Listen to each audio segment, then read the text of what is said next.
Praise TV వీక్షకులకందరికీ కూడా యేసుక్రీస్తు శక్తి కలిగినటువంటి నామంలో మరొకసారి వందనాలు తెలియజేస్తుంటున్నాం. ప్రియ బిడ్డల, దేవుని యొక్క సన్నిధిలో గడపాలని, దేవునితో సహవాసం కలిగి ఉండాలి అని ఎంతో ఆశతో ఆసక్తితో ఈ అంత్య దినాల్లో మనము ఉంటున్నాం. కేవలం ఈ యొక్క జీవం కలిగినటువంటి వాక్కు ద్వారా మనము మనల్ని బలపరుచుకుంటూ వస్తున్నాం. వినటం వల్ల విశ్వాసం కలుగును, అది దేవుని యొక్క మాటల ద్వారా. బ్రతకాలని ప్రతి ఒక్కరికి ఆశ ఉంటుంది. ఒక మరణం మనకు సంభవిస్తుంది అని ముందే తెలిసిపోతే ఎంత కృంగిపోతామో కృషించిపోతామో మనకు తెలియదు కదా. కానీ బ్రతకాలన్నటువంటి ఆశ, జీవించాలి అన్నటువంటి ఒక ఆశ. అందుకే యేసు ప్రభు ఏమంటాడంటే, మనుషుడు రొట్టె వలన మాత్రం కాదు జీవించేది, ఆయన మాటల ద్వారా, ఆయన యొక్క వాక్కు ద్వారా జీవిస్తాడు. కాబట్టి అటువంటి వాక్కును వినటానికి దేవుడు మనకు అనేక సదుపాయాలు కలుగజేస్తూ వస్తున్నాడు. కాబట్టి దయచేసి వాక్యాన్ని విందాం. దేవుడు మనతో ఏం మాట్లాడాలనుకుంటున్నాడో, మనల్ని ఏ విధంగా బలపరచాలనుకుంటున్నాడో. దావీదు ఒకటే మాట అంటాడు కదా, తను కృంగిపోయినప్పుడు ఒక మాట అనుకుంటాడు, ప్రభువా నీ సన్నిధిలో వాన కోయిలకు గూడు కట్టుకోవడానికి దానికి స్థానం ఇచ్చి ఉన్నావు, నాకు అటువంటి స్థానాన్ని కలిగించు. దేవుని సన్నిధిలో మనం బలపరచబడతాం. దేవుని వాక్కులు వింటుంటే మన యొక్క జీవితాలు ఈ యొక్క లోకంలో అశాశ్వతం, నిత్యత్వం మనకుంది అన్నటువంటి గొప్ప సత్యంలోకి మనము వెళ్తాం. కొన్ని వారాలుగా మనం దేవుని యొక్క సన్నిధిలో మత్తయి సువార్త 7వ అధ్యాయము 7వ వచనాన్ని మనం ధ్యానిస్తూ వస్తున్నాం. అడుగుడి మీకు ఇయ్యబడును, వెదకుడి మీకు దొరుకును, తట్టుడి మీకు తీయబడును. ఏం అడుగుతున్నాం, ఏమి వెతుకుతున్నాం, ఏం తడుతున్నాం? ఈ యొక్క వాక్య భాగాలన్నీ కూడా మనము ఒక్కొక్క జీవితంలో వాటన్నిటినీ ధ్యానించుకుంటూ వస్తున్నాం. ఎందుకంటే కొండమీది ప్రసంగంలో ఈ యొక్క 7వ అధ్యాయం 6వ అధ్యాయం చివరి భాగంలో మనం గమనించినట్లయితే దేవుడు ఒక మాట అంటాడు, నీతి రాజ్యాన్ని మొదట వెతకండి, మీరు నీతి రాజ్యాన్ని మొదట వెతకండి, అప్పుడు మీకు ఇవన్నీ అనుగ్రహింపబడు. అక్కడ క్లారిటీగా చెప్పేస్తున్నాడు. ఏమని చెప్తున్నాడు అంటే, ఆత్మకు సంబంధించినటువంటి విషయాలలో మనం ముందుకు ఉండాలి, ఆత్మలో మనము ప్రార్థించుకోవాలి. ఈ లోక సంబంధమైన వాటి ఎందుకు కాదు, వాటన్నిటిని మనం అడిగిన వెంటనే చేసేవాడు ఆయన ఉన్నాడు. నువ్వు బలపడాలి, నువ్వు ఇతరుల గురించి ఏ విధంగా క్రీస్తు నువ్వు బయలుపరుచుకోవాలి అన్నటువంటి సత్యాలతో మనం ప్రార్థన చేయాలి అంటున్నాడు. అంటే ఆయన యొక్క నీతి రాజ్యాన్ని మొదట వెతుకుతున్నారు. ఆయన నీతి రాజ్యాన్ని ఇతరులకు ప్రకటన చేసేటటువంటి ప్రార్థన జీవితాన్ని మనము కలిగి ఉండాలి అన్నటువంటి సత్యాన్ని అవి వెతకండి. మీరు వాటి వైపు మీ యొక్క ఆత్మ మొరపెట్టేటట్టు మీరు మీ యొక్క ఆత్మలను వాటి వైపు తిప్పండి అన్నటువంటి సత్యాలను మనం గత కొన్ని వారాలుగా ధ్యానిస్తూ వస్తున్నాం. గత వారం యోనా యొక్క ప్రార్థనా జీవితం అనుభవపూర్వకమైనటువంటిది. నినేవే పట్టణం గోమంటే తర్షీషుకు వెళ్ళిపోతున్నాడు. తర్షీషు ఓడలో ఉన్నప్పుడు తను నిద్రపోతున్నాడు.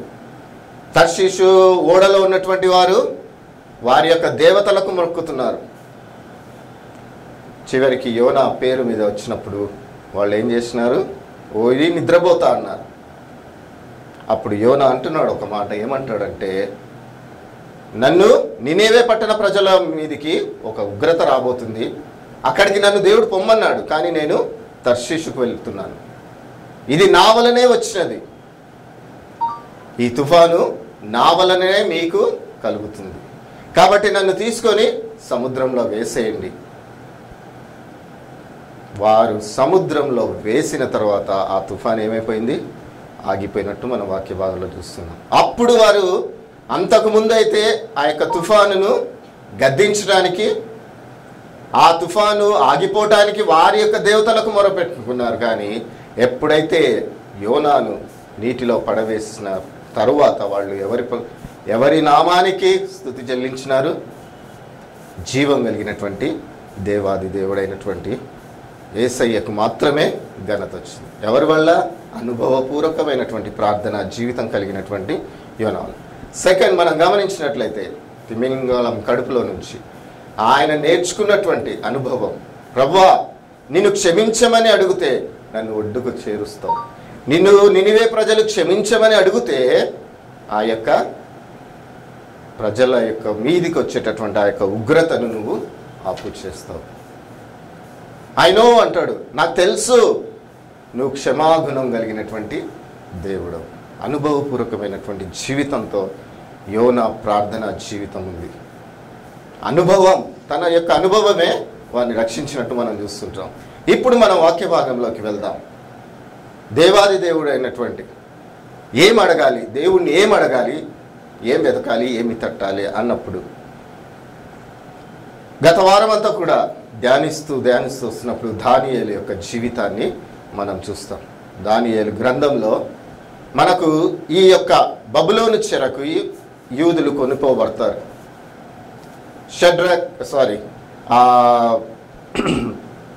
దానియేలు గ్రంథాన్ని మనమంతా చూస్తే ఆ యొక్క యూదుల యొక్క చెరను మనం చూస్తాం. నెబుకద్నెజరు కాలంలో ఈ యొక్క యూదులను చెరపట్టబడి వాళ్ళనందరినీ కూడా ఈ యొక్క బబులోను చెరలోకి తీసుకొని వెళ్తారు. తీసుకొని వెళ్ళినప్పుడు ఈ బబులోను చెరలో చాలా మందిని, ఆ యూదులలో చాలా జ్ఞానవంతులు ఉన్నారని వీళ్ళు తెలుసుకొని ఈ నెబుకద్నెజరు కొంతమందిని సెలెక్ట్ చేస్తాడు. ఆ కొంతమందిలో 4 సెలెక్ట్ చేసుకుంటారు వాళ్ళు. ఈ 4 షడ్రక్, మెషక్, అబెద్నగో మరియు దానియేలు. ఈ 4 రాజుల కింద దేవుడు జీవం కలిగినటువంటి దేవుడు అని నిరూపించేటటువంటి గొప్ప ప్రవక్తలు అని మనం చెప్పవచ్చు. చూడండి, షడ్రక్, మెషక్, అబెద్నగో మరియు దానియేలు, ఈ 4 దేవుని మీద ఆధారపడి ఉండేటటువంటి వాళ్ళు. ఈ 4 రాజుల వారి యొక్క ప్రతి ఒక్క 4 రాజుల కింద వీళ్ళు అధిపతులై ఉన్నారు. బబులోను రాజ్యంలో ఉన్నతమైనటువంటి స్థానాల్లో వీళ్ళు ఉన్నటువంటి వారు. ఎందుకంటే కేవలము తాము నమ్ముకున్నటువంటి దేవుడు జీవం కలిగినటువంటి దేవుడు అని రుజువు చేస్తూ వస్తున్నారు. కాబట్టి ఈ యొక్క నెబుకద్నెజర్, దర్యావేషు మరియు బెల్షాజర్ మరియు ఆ యొక్క కోరేష్, వీరి యొక్క కాలంలో వీళ్ళు రాజులు వీరి మీద ఆధారపడుతూ వచ్చినారు. ప్రతిదీ వారికి కలిగిన దర్శనాలు అయితేనేమి, ఆ యొక్క రాజ్యాన్ని అంతగా సుపరిపాలనగా మనము పరిపాలించాలి అంటే కేవలము వీళ్ళ 4. కాబట్టి వీళ్ళని ఏం చేసినారంటే వారి యొక్క దేవతల పేర్లు వాళ్లకు పెట్టేసినారు. ఒక ఆధిక్యతనిస్తున్నారు. అంతేకాకుండా వీళ్లకు వాళ్ళ యొక్క దేవతలతో సమానంగా చూస్తూ ఉన్నారు. కానీ ఈ 4 మాత్రము మా యొక్క శక్తి కాదు, మా యొక్క భక్తి కాదు, కేవలము మేము నమ్ముకున్నటువంటి మా దేవుడు ఉన్నతమైనటువంటి వాడు, జీవం కలిగినటువంటి దేవుడు, మాట్లాడేటటువంటి వాడు. మీ యొక్క ఈ లోక సంబంధమైనటువంటి ఆ యొక్క విగ్రహాలు అయితేనేమి ప్రతిదీ కూడా కేవలము మీ యొక్క హస్తకృత్యాలే. మా దేవుడు, మమ్మల్ని నడిపిస్తున్నటువంటి మా దేవుడు, మేము దేవుళ్ళము అని ఇక్కడ ఉండటానికి రాలేదు. మేము కేవలము మా ద్వారా ఆయన బయలుపరుచుకునేటటువంటి వాడు అన్న సత్యంలోకి నడిపించడానికి వారు తమ శరీరాలను సైతము అసహించుకున్నటువంటి వారు. మేము చనిపోయినను పర్వాలేదు. మొట్టమొదట్లో మనం చూస్తాం కదా, నెబుకద్నెజర్ కాలంలో అగ్నిగుండంలో పాడేసేటప్పుడు అంటారు వాళ్ళు, ఒక మాట అంటారు, షడ్రక్, మెషక్, అబెద్నగో మరియు దానియేలు. వీళ్ళు ఏమంటారు అంటే, అయ్యా మేము మాత్రం ప్రతిమకు మొక్కము, ఒకవేళ మమ్మల్ని తీసుకుపోయి అగ్నిగుండంలో పాడేయండి, ఓకే, కానీ ఒకటి గుర్తుపెట్టుకోండి, మేము నశించిపోతాం. మేము కాలిపోయినా కాలిపోతాం, కానీ మేము మాత్రం ఆ ప్రతిమకు మొక్కం. ఎంతగానో ప్రేమించినారు రాజులు వీళ్ళని. ఈ నలుగురు రాజులు, బబులోను దేశపు రాజులు వీళ్ళ యొక్క మాటను తీసివేయరు. వీళ్ళంటే ఎంత గొప్ప నమ్మకం అంటే అంత గొప్ప నమ్మకం. కానీ ఈ నలుగురు యొక్క నమ్మకాన్ని వాళ్ళు బయలుపరచుకోవటానికి, రాజులను క్రీస్తు వైపు నడిపించటానికి, దేవాది దేవుని వైపు నడిపించటానికి ఎంత సాహసానికైనా ఒడిగడుతున్నటువంటి వాళ్ళు. We are nothing in this world అన్నటువంటి సత్యంతో వాళ్ళు బ్రతుకుతున్నారు. వాళ్ళు కేవలము మేము ఈ లోకంలో బ్రతుకుతున్నాము అంటే కేవలం ఆయన యొక్క కృప ద్వారానే. మీరు మమ్మల్ని పూజిస్తున్నారయ్యా, మీరు మాకన్నీ కూడా బయలుపడుతున్నాయని మీరు అనుకుంటున్నారు. మాకు బయలుపరిచే దేవుడు ఒక జీవం కలిగినటువంటి దేవుడు అని చూపించే సమయం. అటువంటి ప్రార్థనా జీవితాన్ని కలిగినటువంటి వాళ్ళు వీళ్ళు. దానియేలు గ్రంథము 6వ అధ్యాయంలో మనం గమనించినట్లయితే ఒక చిన్న విషయం జరుగుతుంది. ఏమంటే 6వ అధ్యాయం 1వ వచనంలో మనం గమనిస్తే చూడండి, 6వ అధ్యాయం 1వ వచనంలో, తన రాజ్యమంతటి పైన అధిపతులుగా ఉండుటకై 120 మంది అధిపతులను నియమించుటకు దర్యావేషునకు ఇష్టమాయెను. ఆ 120 మందిని దర్యావేషు, ఇప్పుడు దర్యావేషు పాలన జరుగుతూ ఉంది బబులోన్లో. కాబట్టి బబులోన్లో ఆ యొక్క అధిపతుల 120 మందిని పెట్టాలి అనుకున్నాడు. ఆ 120 మంది పైన 3 పెట్టాలనుకున్నాడు. దాంట్లో దానియేలు పేరు ఖరారైంది. ఎందుకంటే బబులోను దేశం అంతగా ఆశీర్వదింపబడడానికి ఈ యొక్క దర్యావేషు యొక్క ఆలోచనలో ఏమి అంటే దానియేలు. ఈయన ఉన్నందుకే మా యొక్క బబులోను దేశం అంతా కూడా చాలా సుసంపన్నంగా ఉంది అని. కానీ అక్కడున్నటువంటి ప్రజలు, అక్కడున్నటువంటి 2 అధిపతులు ఈ యొక్క దానియేలును వాళ్ళు ఏం చేస్తున్నారు అంటే ఏ విధంగానైనా ఇతనిలో తప్పుబట్టి రాజు ముందు నీచంగా చేయాలి అనుకుంటుంటారు. ఎన్ని కారణాలు వెతుకుతారు, దానియేలులో ఏమైనా తప్పు దొరుకుతుందా అని. కానీ ఒక్క తప్పు కూడా జరగదు. వెతుకుతున్నారు కానీ దొరకటలే. కానీ ఒక్క విషయంలో మాత్రము దానియేలులో తప్పు పట్టొచ్చు అనుకున్నారు. ఏ విషయం అని మనం గమనించినట్లయితే చూడండి, 4వ వచనంలో మనం గమనిస్తే 5వ వచనాన్ని మనం చూస్తాం. అందుకు ఆ మనుషులు అతని దేవుని పద్ధతి కదా విషయమందే గాని మరి ఏ విషయమందును అతనిలో లోపము కనుగొనలేమనుకొనిరి. దేవునికి విరుద్ధంగా, ఆ జీవం కలిగినటువంటి దేవునికి విరుద్ధంగా అతడు చేస్తే దాంట్లోనే మనం తప్పు పట్టగలం. దానియేలు నిజంగా నేను ప్రార్థనలో కూర్చున్నప్పుడు దానియేలు యొక్క జీవితము ఈ లోకంలో కేవలము దేవుని కోసమే అని నిర్ణయించుకున్న వ్యక్తిగా పరిశుద్ధాత్మ దేవుడు బయలుపరుస్తాడు. తనకు ఘనతలు అవసరం లేదు, తనకు డబ్బు అవసరం లేదు, హోదాలు అవసరం లేదు. కేవలము నా దేవుణ్ణి నేను ఈ లోకానికి చూపించాను. ఎంత గొప్ప ఆశ్రయం కలిగినటువంటి వ్యక్తి. ఆయన తన దేవునికి మొరపెట్టే విషయంలో మాత్రం మనం తప్పు చూపిస్తాం అని వాళ్ళు ఒక కుట్ర పన్నుతున్నట్టు మనం చూస్తాం. మామూలుగా అయితే అధికారంలో ఉన్నటువంటి వాళ్ళం ఏదో ఒక తప్పు చేస్తుంటే మా తప్పును సాతాను గాడు చూపించి మనల్ని కించపరిచేవాడుగా చేస్తుండొచ్చు. కానీ క్షమించే దేవుడు మనల్ని క్షమిస్తున్నాడు. దానియేలు మాత్రం పద్ధతిలో, దేవునికి మొరపెట్టే ఒక పద్ధతిలో మాత్రము ఏమాత్రం కూడా వెనక్కి వేయటం. ఎన్ని అడ్డంకులు వచ్చినా దానియేలు 1వ గ్రంథంలో నుంచి కూడా చూస్తాం. యొక్క షడ్రక్ మెషక్ అబేద్నెగో దానియేలు దేవుని మీద ఏ విధంగా ఆధారపడి ఉన్నారు.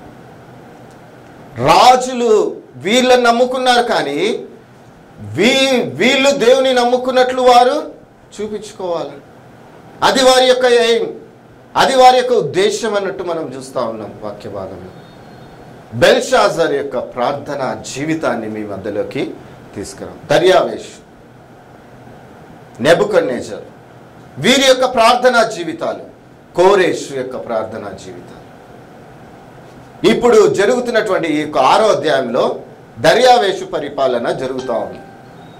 కాబట్టి అక్కడ ఉన్నటువంటి వాళ్ళు దానియేలును ఏ విధంగా అయినా కుట్ర పన్నాల, చంపేసేయాల. కాబట్టి అతనిలో తప్పులు వెతికినా కూడా ఏమాత్రం దొరకలేదు. కేవలము అతన్ని దేవుణ్ణి అతడు ఆరాధించకుండా తాను నమ్ముకున్నటువంటి జీవం కలిగినటువంటి దేవుణ్ణి అతడు స్తుతించకుండా మాత్రం మనం చేయాలి అని కుట్ర పన్ని రాజు అయినటువంటి దర్యావేషు దగ్గరికి వెళ్ళి వాళ్ళు ఒక శాసనాన్ని చేస్తారు.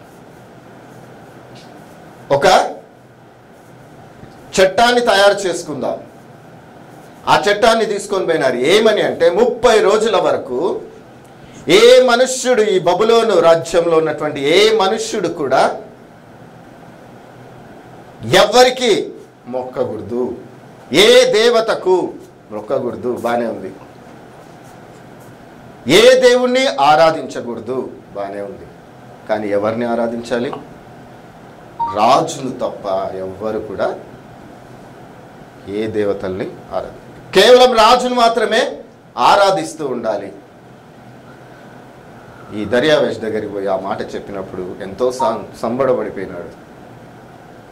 ఒక చట్టాన్ని తీసుకొని వచ్చినాం రాజా, ఈ 30 రోజులు మేము నిన్ను గణపరచాలనుకుంటున్నాం. మా దేవతలందరినీ కూడా పక్కకు వాడేసి నీ దగ్గరికే వస్తాం. 30 రోజులు సాయంత్రం అయితేనే నీ యొక్క సన్నిధిలోకి వచ్చి మేము నిన్ను గణపరుస్తాం. రాజుకి సంతోషమైంది. చట్టమును ఏం చేసినాడు? శాసనంగా మార్చి పడేసినాడు. ఎవరు? దర్యావేష్. అది శాసనం అయిపోయింది. ఇక వీరి యొక్క కుట్ర, సాతాను యొక్క కుట్ర చూడండి, దానియేలు మీదకి ఫోకస్ చేసినారు. దానియేలు 30 రోజులు ఎవరిని ఆరాధించకూడదు కదా అని ఊరికే కూర్చున్నాడా? ఈ 6వ అధ్యాయంలో మనం గమనిస్తే దానియేలు తన దేవుణ్ణి స్తుతించకుండా, గణపరచకుండా ఉండలేనటువంటి జీవితం. ఈ జీవితం నాకు ఇచ్చింది ఆ దేవుడే. నేను ఈ యొక్క బబులోనులో నేను ఉండటానికి కారణం ఆయనని. ఈ బబులోను రాజ్యం ఇంతగా ఆశీర్వదింపబడడానికి కేవలం ఆయనే. తనకు తెలుసది. కాబట్టి అతడు 3 సార్లు దేవుని యొక్క సన్నిధిలోకి వెళ్ళి తన అంతస్తు పైనుంచి ఆ తూర్పు వైపు ఉన్నటువంటి తన కిటికీలు తెరిచినప్పుడు ఎదురుగా యెరూషలేం కనబడుతుంది. యెరూషలేం వైపు తన చేతులు ఎత్తి దేవుణ్ణి యథావిధంగా పోరాడుతున్నాడు.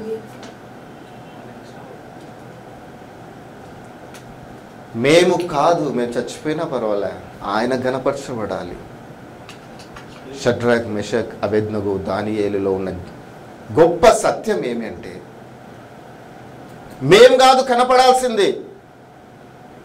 ఈ అంత్య దినాల్లో ప్రతి ఒక్కరం కూడా యేసు ప్రభు చెప్పినటువంటి మాటను వినకుండా ఏమన్నాడు యేసు ప్రభు? సర్వలోకానికి వెళ్ళి సర్వ సృష్టికి సువార్త ప్రకటించండి, ఆయన యొక్క నామమున శిష్యులను తయారు చేయమంటుంటే ఇప్పుడు మనం ఏం చేస్తున్నాం?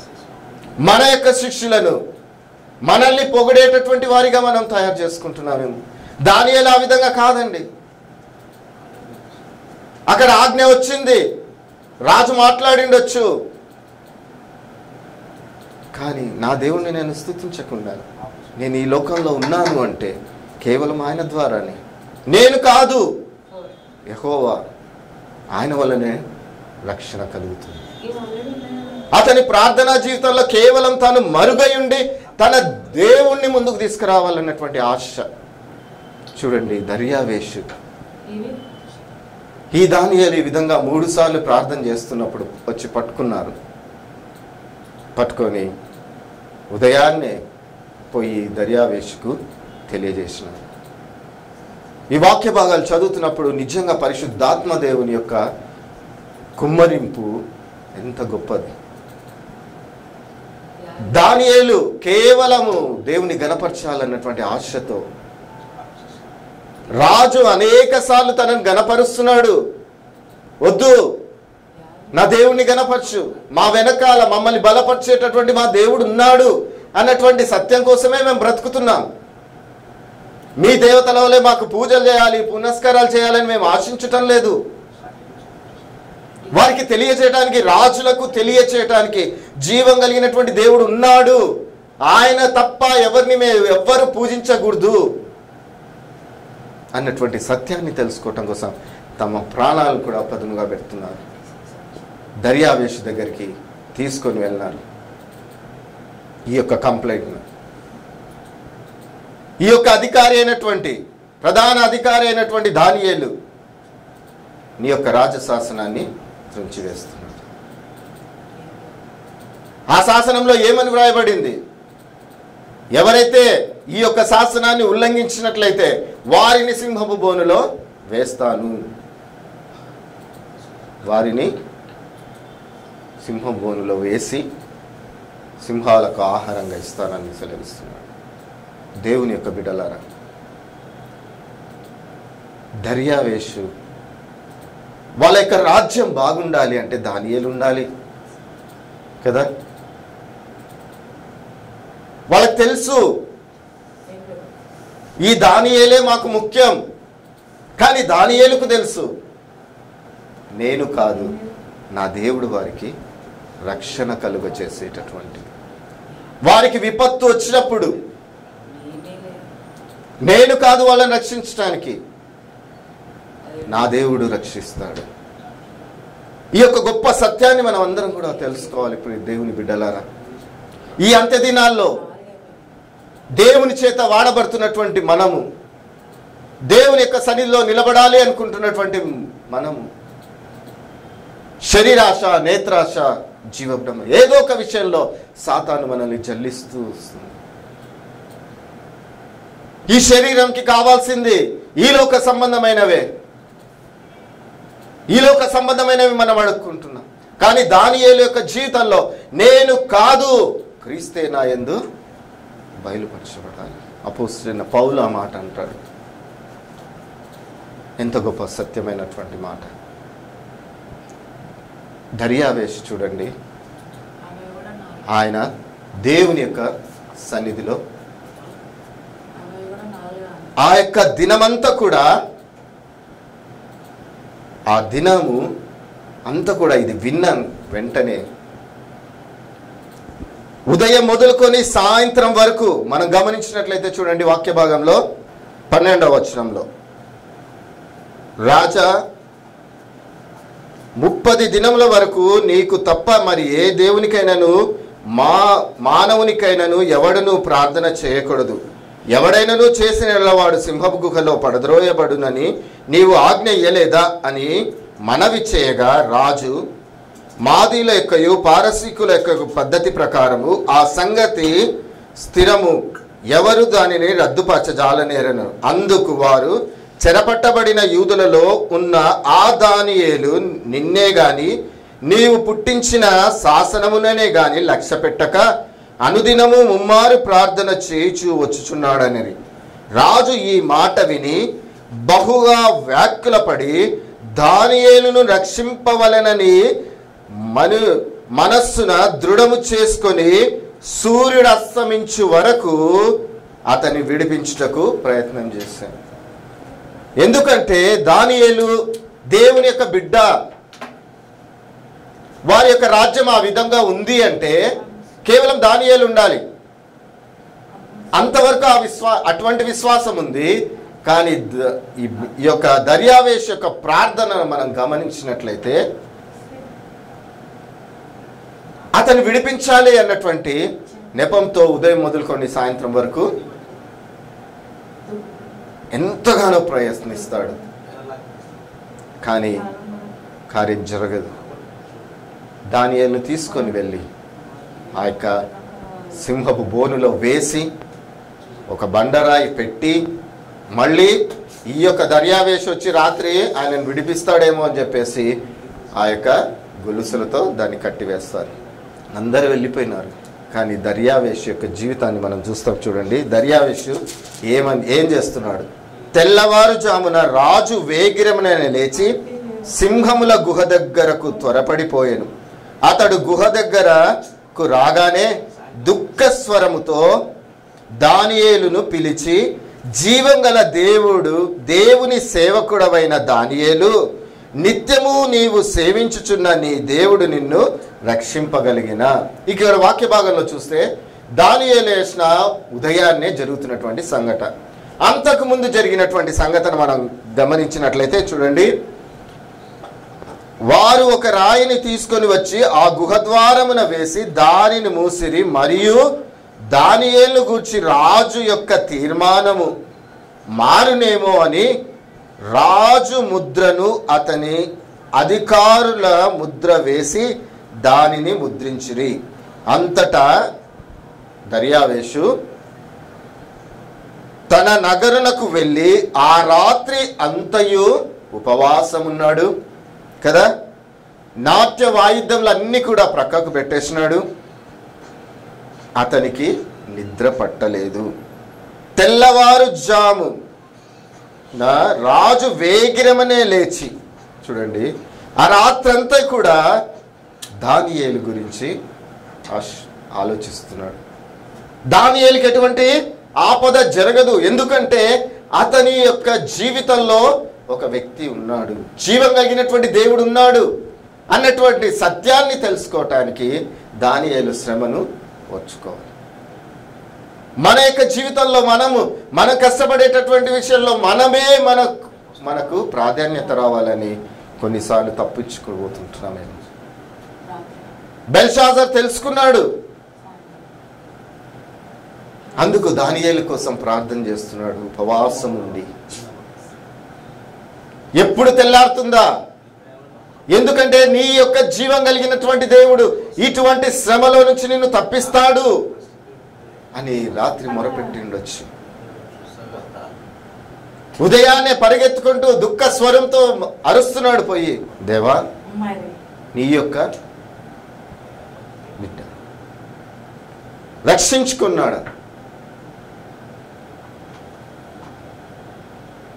నీ జీవం కలిగినటువంటి దేవుడు, మన దేవుడిని మనం ఏ విధంగా చూపిస్తున్నాం? మన స్వార్థం కోసం చూపిస్తున్నామా? ఎదుటి వారు దేవుని వైపు తిరగకుండా మన వైపు తిరిగేటటువంటి స్వార్థపూరితమైనటువంటి జీవితాన్ని మనం గమనిస్తున్నామా? దేవుని యొక్క బిడ్డలారా, వింటున్నటువంటి మీరు దేవుని యొక్క సన్నిధిలో మన వైపు తిప్పుకునేటట్టు మనము ఉంటున్నాం. దేవుడు అన్నటువంటి మాటలు మనము వదిలేస్తుంటాం.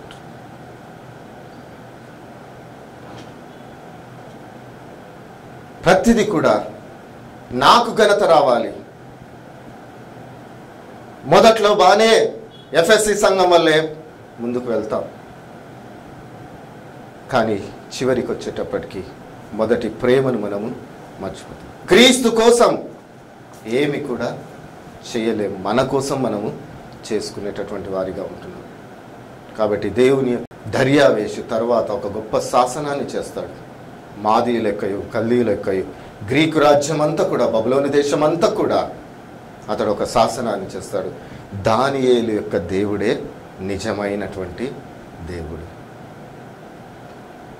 దానియేలు దర్యావేషును, రాజులను, ఆ రాజ్యాలను తన వైపు కాదు తిప్పుకోవాలని ఆశపడింది, కేవలము దేవుని వైపు. దేవుని యొక్క బిడ్డలారా, మన యొక్క ప్రార్థనా జీవితం ఏ విధంగా ఉంది? మన వైపు తిప్పుకునేటటువంటి ప్రార్థనా జీవితంగా ఉందా?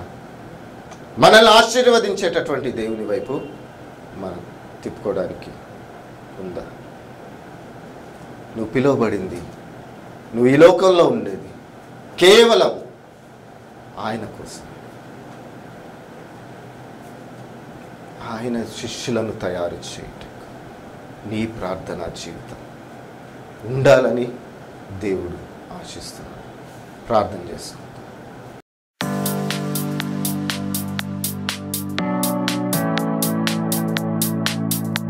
అత్యంత ప్రేమ కనికరం కలిగినటువంటి మా ప్రియ పరలోకపు తండ్రి, నీకే మహిమ ఘనత స్తోత్రం స్తుతి ఆరాధన చెల్లిస్తుంటున్నా ప్రభా. నాయనా, ఇక్కడికి నన్ను ఆషామాషిగా రానిలేదేసు ప్రభా.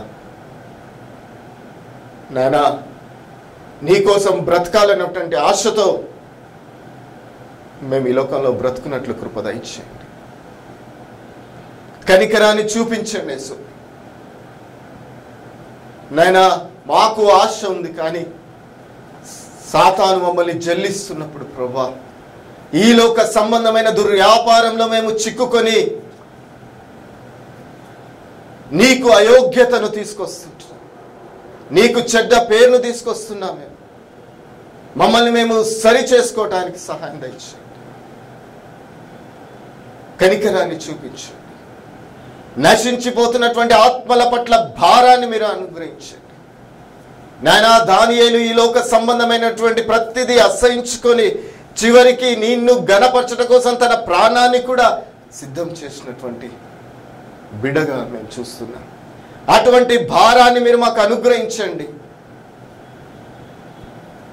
దర్యావేషు, నీవు దానియేలు, నువ్వు పూజిస్తున్నటువంటి, నువ్వు ఆరాధిస్తున్నటువంటి, నువ్వు ప్రార్థన చేస్తున్నటువంటి నీ దేవుడే జీవం కలిగినటువంటి దేవుడు అని దానియేలు ద్వారా తెలుసుకొని ప్రభా, నిన్ను గణపరిచినాడు. నిన్ను స్తుతించి ఆరాధించేటట్టు ఒక ఆజ్ఞను ముందుకిచ్చినాడే సుప్రభ. దేవా, మమ్మల్ని కూడా నీ కోసం బ్రతికేటట్టు, మా స్వార్థం కోసం కాదు, కేవలం నిన్ను గణపరిచేటటువంటి బిడ్డలుగా మేము ఉన్నప్పుడు వచ్చేటటువంటి శోధన శ్రమలు ప్రభా, మేము వాటన్నిటినీ తండ్రి ఎదుర్కొనేటటువంటి, తగ్గించుకునేటటువంటి ప్రభా బ్రతుకును మీరు మాకు అనుగ్రహించమని యేసు నామంలో అడిగి వేడుకుంటున్నాం తండ్రి.